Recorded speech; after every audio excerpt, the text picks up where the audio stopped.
Hello and welcome to Allegedly Astrology. Each week we break down the astrology that happened during some of the biggest scandals and events in history. Thank you so much to everyone for listening to our show. And if you want to support us, you can leave a 5-star review and subscribe on whatever podcast platform you're listening on.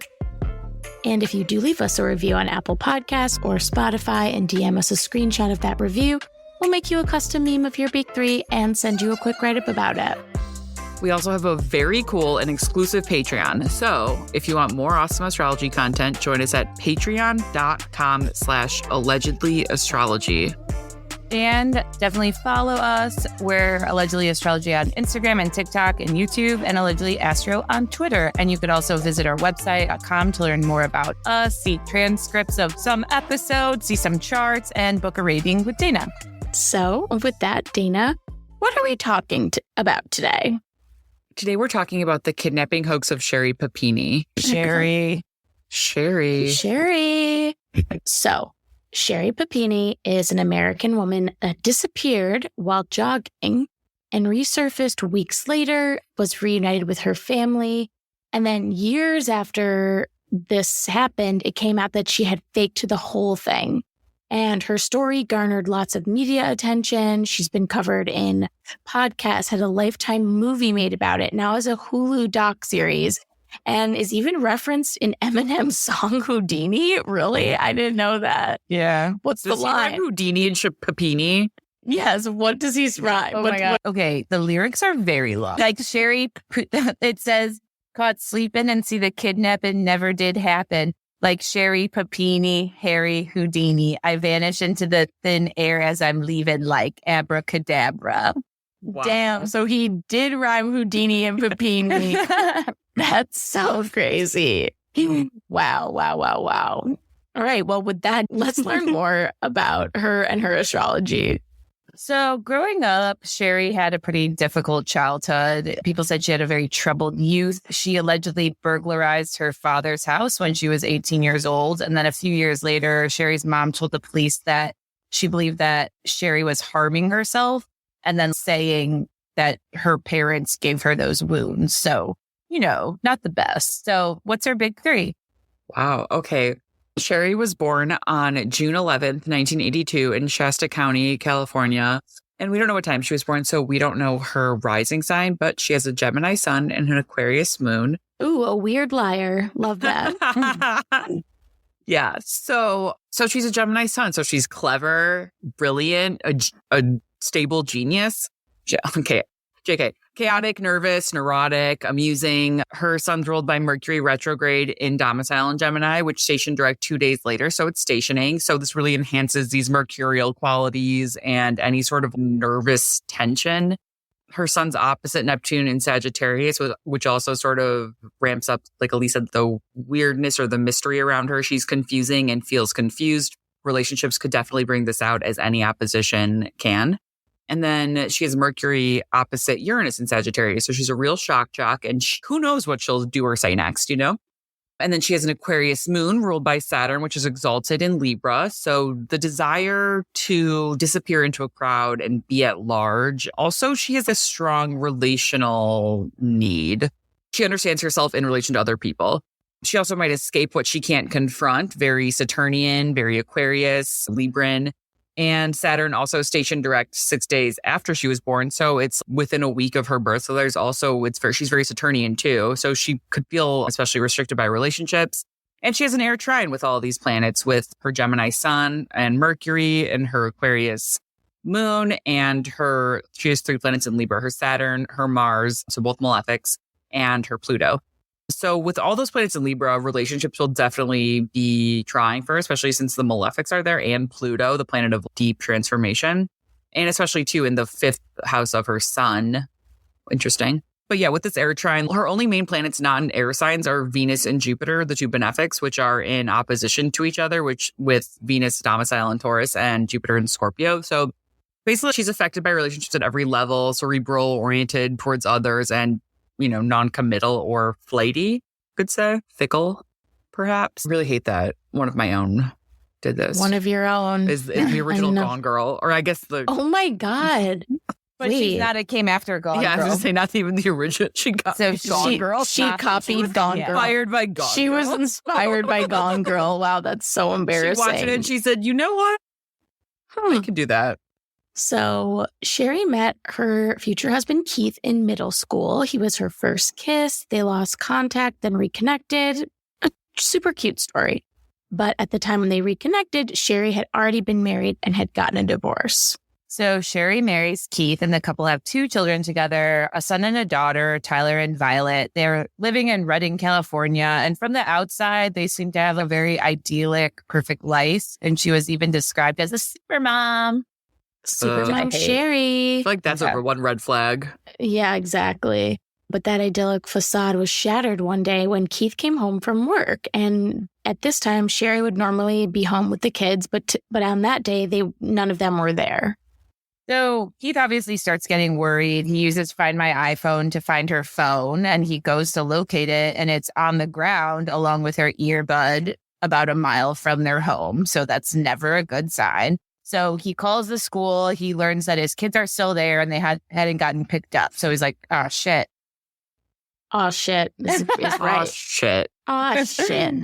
So Keith reports Sherri missing. She's 34 years old. So what was going on when she was reported missing, Dana? So this was November 2nd, 2016, and the sun was in Scorpio conjunct Mercury, and the moon was in Sagittarius conjunct Saturn and Venus.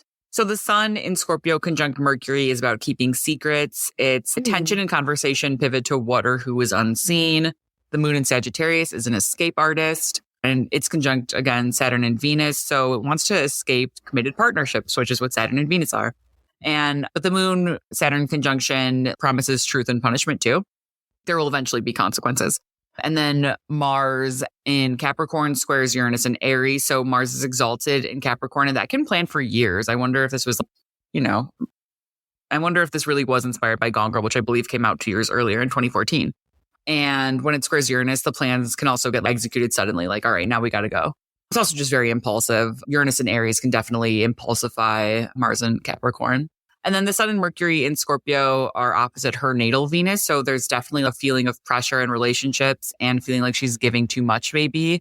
And then Pluto in Capricorn is conjunct her natal South Node. So this is sort of like being overcome by the desire to disappear. Again, of course, the South Node, especially in Capricorn, is like, I just got to get the fuck out of here. Also, maybe using absence as a tool for gaining power. Old pathologies can rise up with Pluto on your South Node. And maybe this reminded me of the Jenny Holzer truism, your oldest fears are your worst ones. Ooh. Yeah, Pluto on the South Node is really interesting because it's like disappearing or draining, but also there's a weird power to it. It's almost like you're disappearing to get power or disappearing, and there's something more sinister about a normal disappearance, for sure. Honeypo. Like there's something hiding. So after it's reported that Sherri's missing, people just go off. It's a widespread search for her. The media picks it up. She's featured in national news stories, true crime programs. She's on the front cover of People. She has a whole People profile because at the end of the day, she's like this pretty white woman that's a super mom with 2 kids. So it's what the media Don't forget loves. blonde. Yeah, she's a pretty blonde woman with 2 young kids. Yeah. Apologize right now, Sarah. Apologize for your white blondness. It's also interesting because I remember there was an advertising campaign that came out, I think pretty recently, maybe 2 years ago, and you would input your age, your race, the color of your hair, and if you were male or female, and it would tell you how many media outlets would pick you up. Whoa. So it was obviously if you were in your early 20s and you were a white blonde woman, everyone would talk about you. So it honestly is kind of surprising so many people talked about her just because of her age. She was 34. And from she was a mom with 2 kids. I know, but this thing said like 10 media outlets would pick me up if I went missing. And I'm the same age that she was. I guess but you're not a mother. They love a super mom. They love a super mom, a hot super mom. Well, good job, Sherri. But everyone's talking about you. Great job, Sherri. I don't agree about this at all. Mission accomplished. You don't? Oh No. my God. I remember. Yes. So more than 100 volunteers helped search for her. Friends and family rallied to help Keith care for the kids. They launched a GoFundMe account, raising close to $50,000 in donations to help find her. It was a whole thing. Yeah. And initially, Sherri's husband, Keith, got a lot of attention because people thought he was behind her disappearance. And if you watch the documentary, you will notice he is kind of annoying. He does cry a lot, maybe too much. So you're like, maybe you do have something to do with this. But there were reports that they argued a lot. Sherri had also told people that he abused her. But sadly, we do not have his birthday, so we cannot decide if he abused her. He was probably a Scorpio or something because his shit is nowhere to be found. Damn. The cops eventually cleared Keith, and Keith grew really frustrated with the lack of progress. And then he decided to seek help from a hostage negotiator who worked with an anonymous donor to offer $50,000 for Sherri's return. But then after 22 days of being missing, Sherri just resurfaces on Thanksgiving. And that's insane. Convenient. Because typically you have 48 hours. That's why there's a show called The First 48. Because if you go missing and you're missing for longer than 48 hours, odds are they're either never going to find you or they're not going to find you alive. And that's just like cold hard fact. Especially if it's for ransom. Yeah. Like they would reach out. Yeah. Immediately. So she resurfaces. It's Thanksgiving. She claims that she was taken at gunpoint by two Hispanic women. So obviously lightly racist or not full-on racist. Full-on racist. She said they beat her, they cut her hair, they branded her, and she was very thin. She was like 87 pounds, so very tiny when she was found. And Sherri claimed that she had been freed by her captors at 4:30 that morning, and she was even wearing restraints. So all they wanted to do was just do that and then let her go? Yeah, exactly. Very weird. And women, too. Like, why did she choose women? It's so weird. That isn't a plot twist. And she was found on the side of County Road 17 near Interstate 5, which is about 150 miles south of where she disappeared. And we are going to look at the chart of when she was found on the Patreon. So go see us over there if you want to learn more about that. So everyone was happy Sherri was alive. Her family is so happy. Her husband is so happy. Actually, that's one of the saddest things on the documentary. You could tell her family is still deeply traumatized by this. Like her sister's constantly crying when she thinks about this time. So when she gets brought in, everyone's like happy crying, but she had DNA samples taken from her. The police run the samples. They don't find any matches at the time, but law enforcement experts just thought that her story was kind of weird because of the details that she gave were just not realistic. And there were inconsistencies about her abduction. Damn. This is why women aren't believed, because of women like Sherri. But anyway. I actually feel like it's worse than that. I think people just like to not believe women. No, I know. And they just use the excuse of women like Sherri. I think it's much more sinister and pathological. People blame women, and I'm blaming it on a woman that people don't believe women. I'm going to start reading into working and have more to back up these impulses in my brain. But the investigation into her supposed abductors carried on for years, but there were no solid leads until one day Sherri and Keith were asked to come into the FBI's office. Yeah, and the FBI is like, yo, we have a positive ID on the DNA that was on you when you came in a few years ago after you were found. And it belongs to Sherri's ex-boyfriend, James Reyes. Wow. Damn, Sherri. Damn, Sherri. So the FBI went to visit Reyes, and his apartment layout was very similar to what Sherri had described.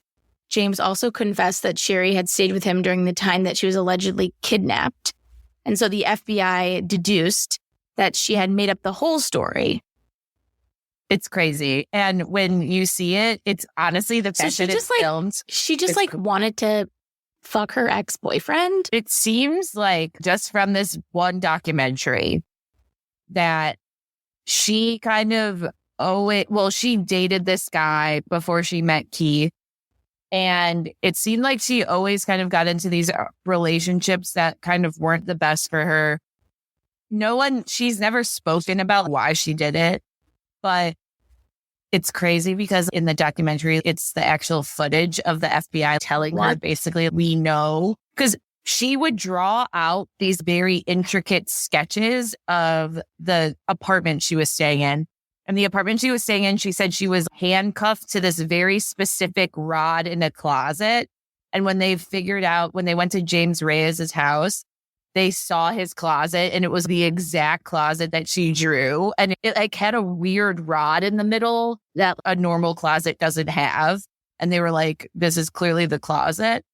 So they showed her the photo of the closet that they took at his house and then her sketch. And they were like, this is the closet. And then they had all these very specific things in his house that she had said were there. It was so, and she honestly was like, that's, I don't know, that cannot be. Like, oh my God. But wait, why didn't the police first assume that it was her ex-boyfriend that did that to her and Sherri lied about it? Why did they know that she was lying? Because I think over the years, she kept having all these FBI interviews. And I think they always thought her story was weird, but they really couldn't piece anything really together. They couldn't find anything. So all they had was the DNA that was on her, which again was from his house. But it wasn't even, they didn't even realize it was him. It was kind of like the Golden State Killer, where people through 23andMe were able to trace DNA. So the DNA came back from someone in his family, and then they whittled it down over the years. Because I think this was like 3 years after she was found. So she probably thought she was in the clear, but that is not the case. And then they realized it was James Reyes, and they had talked about James Reyes earlier when she was missing, because they were asking Keith, would your wife go anywhere? Blah, blah, blah, blah. So he brought up like ex-boyfriends and stuff. So that's why they were like, damn. Mars is also retrograde in Sagittarius for like a lot of 2016. So that would have probably been when she was reconnecting with her old Biff, who she wanted to fake kidnap herself for. Because it was opposite. It was in Sagittarius into Scorpio. So it would have been opposite her Mercury conjunct her Uranus and opposite her Chiron. Oh, damn. Yeah. Well, you can't openly lie to the FBI. So Sherri gets arrested on federal charges for making up her kidnapping and lying.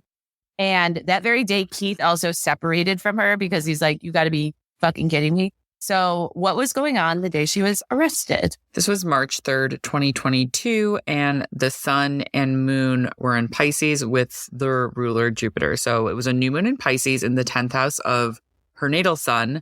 So that changes her public reputation. And a new moon conjunct Jupiter seeks justice. It was the Mars return of when she faked her own kidnapping. So Mars is in Capricorn, right? I think this happened also in, what's it called? In like the one we did with that LDS cult. That guy who was really gross. His name was Warren Jeffs. Warren, yeah. I think there was a Mars return on his sort of arrest date. Like when he got arrested finally. Dang. I believe that was it. Mars returns bring shit to justice. When you think you've gotten away with it, Mars just goes ahead and returns. Wait, I just had my Mars return. Yeah. But I wasn't brought to justice yet. Because you haven't committed a crime. That you know of. A lot of times you just feel energized, you're angry during your Mars return. You're just getting jobs. You're not. Just fired up. So it was the Mars return of when she faked her own kidnapping. So this is action taken in an ongoing case, and it's conjunct Venus and Pluto. So it's a successful capture and an institutional victory with the sign of it's in Capricorn. And then Saturn, also this is after a lengthy Venus retrograde. So they might have been building, Venus was retrograde in Capricorn from December 2021 through January 31st, 2022. So then it's 40 days. So it's like building probably the case against her. And Saturn's conjunct Mercury in Aquarius, which is conjunct Sherri's natal moon. So Saturn is domicile, right, in Aquarius, and it restricts freedom and autonomy, which is major universal component in an arrest is restricting your freedom and autonomy, FYI. Yeah. Mercury, of course, is communication, and on Sherri's moon, it's suppressing her. So, too, it's crazy because it's like body. She had to get brought in for questioning again. And Aquarius is so good at asking questions. And the North Node in Taurus is conjunct her natal Chiron, so it's fated events related to her being punished. And it's in the 12th house of her sun. So it's, she can't see it coming. And then Uranus in Taurus is conjunct her natal Venus. So maybe she was very surprised by this arrest, which is, I guess, amusing. But she doesn't seem all there. So. Yeah, her Chiron is in Taurus. Yeah. And Saturn and Mars in Libra. She seems to have Venusian trauma, although she does have Venus domicile in Taurus. But, so what do I know? It seems like that she, though, I mean, obviously she's like very pretty. So. Yeah. That's Venus in Taurus is very But pretty. what would Chiron in Taurus be? It's like your pain is security. Stability. Yeah. I mean, also, if you're re-traumatizing yourself, like Chiron, I think could also probably be the ways we end up hurting ourselves. I guess you could argue that. So hers would probably be like refusing to stay put for long, I guess. Sabotaging relationships, sabotaging her own security. Oh, I could see that being a thing. Yeah. That's kind of what she did. Also, I feel like she was surprised by her arrest because she probably thought she could just play this victim card. Because one of the things her husband says is when she came back, was like, didn't want to go outside. And it was like COVID times. So I guess it was like fine in a way because nobody was going outside. But it was like she was afraid of everything or acted like she was afraid of everything. It would be a fun role to play. I'll give her that. As a Gemini? Yeah, you're like, what weird shit did I say today? The wheels are turning. I'll admit that much. But yeah, pretty. Damn. All right. So 6 weeks after her arrest, Sherri signed a plea deal admitting that she lied about her kidnapping. She pleaded guilty to 1 count of mail fraud and 1 count of making a false statement. Mail fraud covers so many crimes. It's crazy. I don't know what she mailed, but whatever. And she was sentenced to 18 months in prison, followed by 3 years of supervised release, and ordered to pay $300,000 to pay back the GoFundMe and the cost of the police investigation. So Sherri's story was recently back in the news thanks to Hulu series Perfect Wife, The Mysterious Disappearance of Sherri Papini, which features interviews with her friends and family about the incident. So, Dana, what was going on when that debuted? This was June 19th, 2024. The sun's in Gemini and the moon is in Sagittarius. So she was released on a full moon corresponding with awareness and shining light on the truth. The full moon perfected at the first degree of Capricorn, which then would also be institutional justice, especially with the Mars and Capricorn, the double Mars and Capricorn on her disappearance and arrest dates. And then Saturn is in Pisces, squaring her natal sun. So it's punishment. And with Saturn, again, in the 10th house from her natal sun sign, it's public disclosure.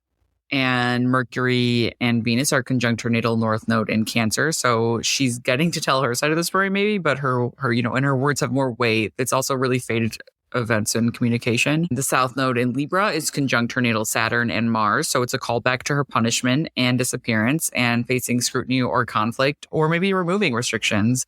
Then Uranus is conjunct her natal Chiron. So shocking the world with her truth, having some shocking trauma, and maybe what she's willing to do to feel secure is extreme. I don't know about that one, but she seems like an extreme lady. Like branding yourself. Yeah, exactly. Branding yourself. So today, Sherri is out of prison. She still hasn't paid any of those fines from the $300,000. And she speaks to her kids on the phone every week. Keith and her are divorced and he has full custody of the kids. But she's allegedly going to have a whole tell-all series on investigation discovery. And it's supposed to come out in 2025. And she's writing a book and she has a new boyfriend. So, wow, what an update. Venus. So what did her ex rule? She's so air trying. I love it. She's like, I'm writing a book. I have a new relationship. I'm out of prison. I'm not paying the money back. What did her ex-boyfriend say about all this? Like, did he talk in the docuseries or anything? I don't think I can't remember if he was a talking head, but they did have his clips of when the FBI went to talk to his house. And he basically just said him and Sherri were talking, texting. And then she randomly just showed up and was like, I'm going to stay here for a while. And then she stayed there for 22 days and wouldn't eat any food. And he kind of knew, obviously, that she was like faking her kidnapping because she was all over the news. But she would just like do weird shit. She would like brand herself, and he was a hockey player. So she would be like, can you hold out your hockey stick? And then she would like, run into the hockey stick to injure herself. What? Wait, that she is. I'm honest. Like, I feel bad for her being that crazy. Yeah, that's she's so a funny. very troubled woman. So funny. Okay, well, let's wish see her what you have well. to say in 2025, Sherri. Well, can't wait to hear. I hope she runs for office. Oh my I'll God. relocate to her She district. So I can't. can vote She's for a her. criminal, right? I guess anyone can. The criminal can be president, whatever. Sherri Papini for president. Here we go. So with that, I'm Elise. I'm Dana. And I'm Sarah. And this is Allegedly Astrology. Bye. Bye. You'll never find me. Bye.